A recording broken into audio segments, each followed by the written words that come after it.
Hello friends, welcome to my channel. ये book उनके लिए है जो फ्रीडम के साथ जीना चाहते हैं, वो जो अपने हिसाब से अपने तरीके से जीना चाहते हैं, वो जो एक न्यू लाइफ की तरफ स्टेप्स बढ़ाना चाहते हैं। ये बुक का नाम है द 4 अग्रीमेंट बुक। आपने कभी ये फील किया है कि आप किसी कैद में रह रहे हो? कि आप कभी कभी कुछ अलग काम करना चाहते हैं लेकिन लोग क्या कहेंगे ये सोचकर रुक जाते हैं?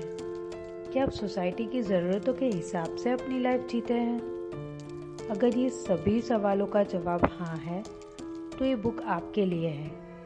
हम देखेंगे कि कैसे बचपन से ही हमें हदों में रहना सिखाया जाता है और बड़े होने पर भी हमें हदों में ही रहते हैं और कभी अपनी रियल पावर को नहीं पहचान पाते। हम देखेंगे कि कैसे हम अपने दुखों और समाज की बनाई गई लिमिट्स को तोड़कर एक न्यू लाइफ की शुरुआत कर सकते हैं और अपनी लाइफ अपने हिसाब से जी सकते हैं।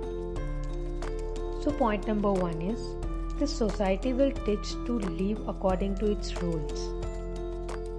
इफ यू रिमेम्बर गाइज, जब आप छोटे थे तब बचपन में ही जब आपने अपने पेरेंट्स की बात मानी थी तब आपको प्रेज किया था, और जब आपने उनकी बात नहीं मानी तो पनिश किया था।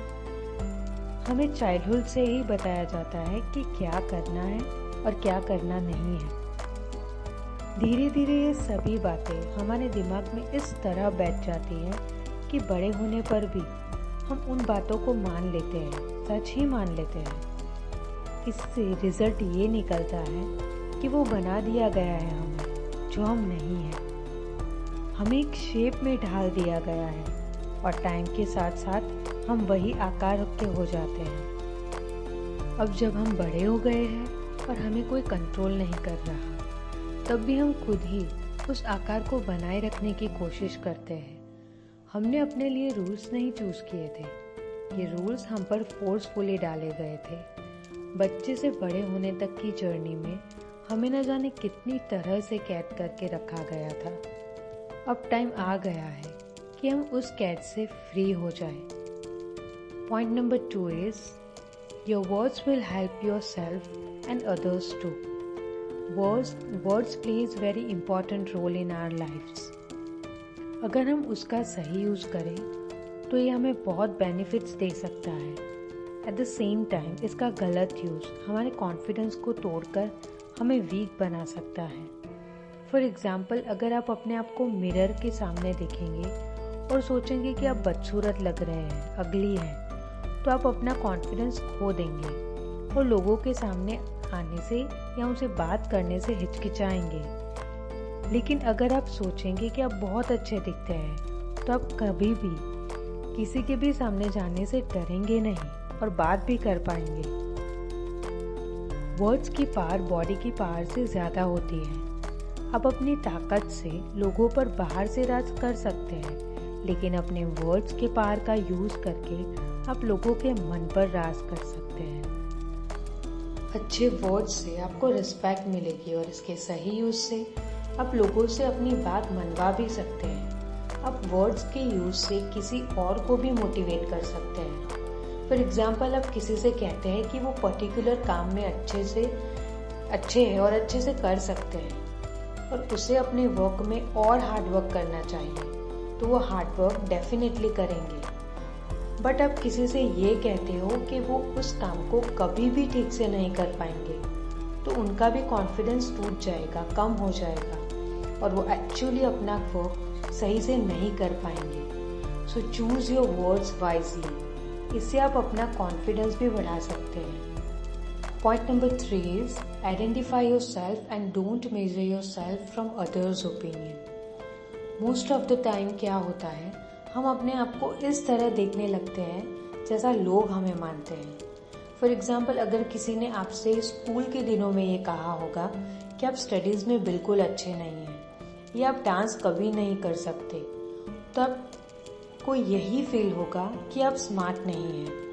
सिमिलरली, अगर आपसे किसी ने कहा होता कि आप बहुत स्मार्ट हैं, तो आप अपने खुद को स्मार्ट समझने लगते हैं। हम हमेशा खुद को दूसरों की नीड के अकॉर्डिंग मोल्ड करने की कोशिश करते हैं। क्या ये लाइफ आपको दूसरों के हिसाब से या दूसरों के ओपिनियन के अकॉर्डिंग जीने के लिए मिली है? क्या आपने दूसरों के साथ ऐसा कोई अग्रीमेंट किया है? लोग अपने थॉट्स और मूड के हिसाब से आपके बारे में अच्छी या बुरी राय बनाते हैं। अगर उनका मूड अच्छा है तो आपकी तारीफ करेंगे और खराब हो तो बुराइयां निकालने लगेंगे। ठीक उसी तरह कोई आपसे कहता है कि आप ये काम नहीं कर पाएंगे, तो ये उनका मानना है और ज़रूरी नहीं है कि उनके मानने के हिसाब से आप वो हो जाएंगे।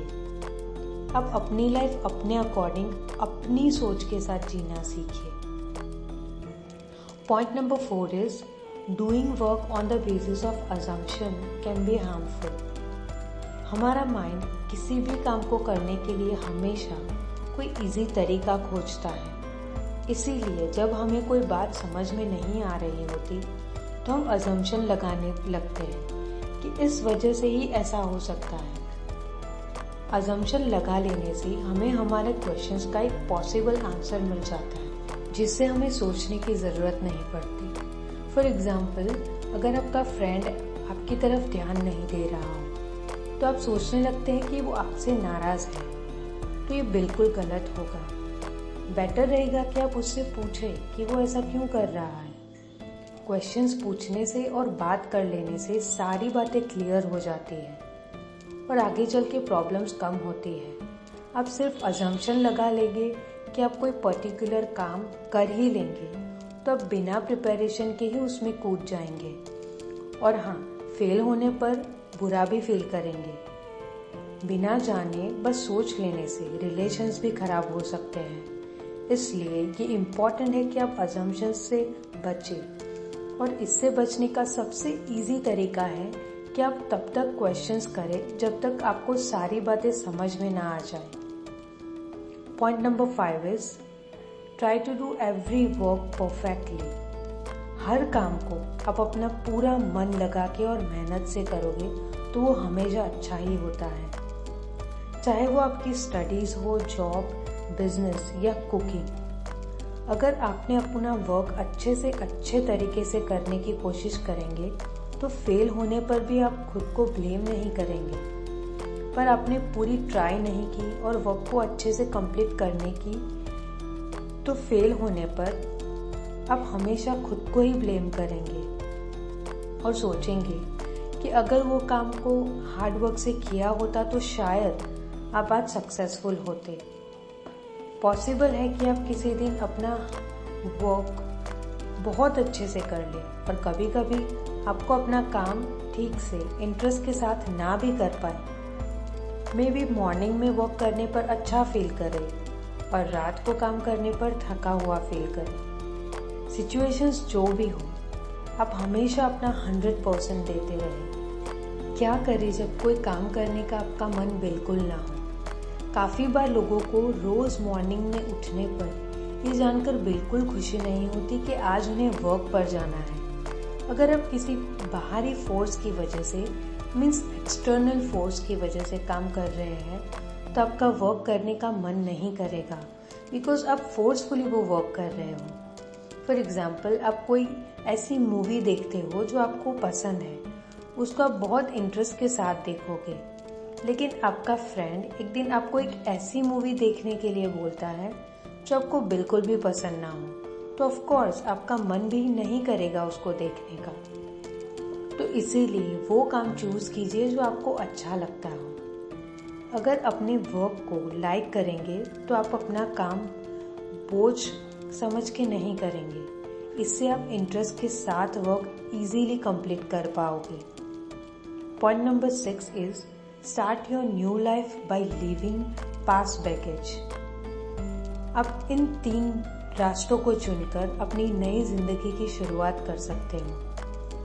फर्स्ट इज आप अपनी ड्रीम्स को पहचानिए। सबसे पहले आप ये देखिए कि आपके ड्रीम्स क्या है और क्यों आपने उन ड्रीम्स को अब तक पूरा नहीं किया है।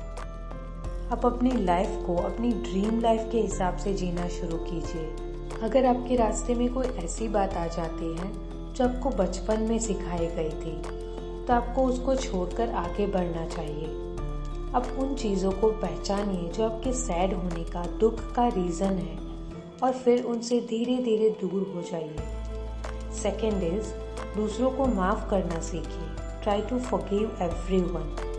आपको दुखी होने का रीज़न ये भी हो सकता है कि आपको किसी से लड़ाई हुई हो या किसी से आपको बुरा भला कहा हो। आप उनकी कही हुई बातों को अपने साथ लेकर घूमते रहते हैं, जिससे आपकी तकलीफ हमेशा बढ़ती रहती है। और अगर आपको किसी बात का रिग्रेट है, पछतावा है कि मुझे ये चीज़ नहीं करनी चाहिए थी, तो खुद को माफ़ करना सीखिए। अब जब तक दूसरों को फॉरगिव नहीं करेंगे, तब तक आप पुरानी यादों में ही घूमते रहेंगे और आपके अंदर एक नेगेटिविटी आने लगती है। Third is, try to enjoy every moment. हर पल को एन्जॉय करना सीखिए। आप हर दिन को कुछ ऐसे स्पेंड कीजिए जैसे कि वो आखिरी ही हो। ऐसा करने से अब बस उन चीज़ों पर ध्यान देंगे जिनसे आपको खुशी मिलेगी, और आप हर उस चीज़ को अपने साथ लेकर घूमना सीख जाएंगे जिससे आपको खुशी मिलती हो। दुनिया का कोई भी पर्सन अपने लाइफ का लास्ट डे स्ट्रेस में लेकर नहीं स्पेंड करना चाहता। हर दिन को आखिरी दिन समझने से आपको जिंदगी का जीने का, अच्छे से जीने का तरीका आ ही जाएगा। सो गाइस, आज के लिए इतना ही। Thank you so much for watching, and yes, you know the purpose of my channel. So आप शेयर कीजिए ये वीडियो को अगर आपको अच्छी लगी हो तो अपने फ्रेंड्स और फैमिली के साथ, and please subscribe my channel.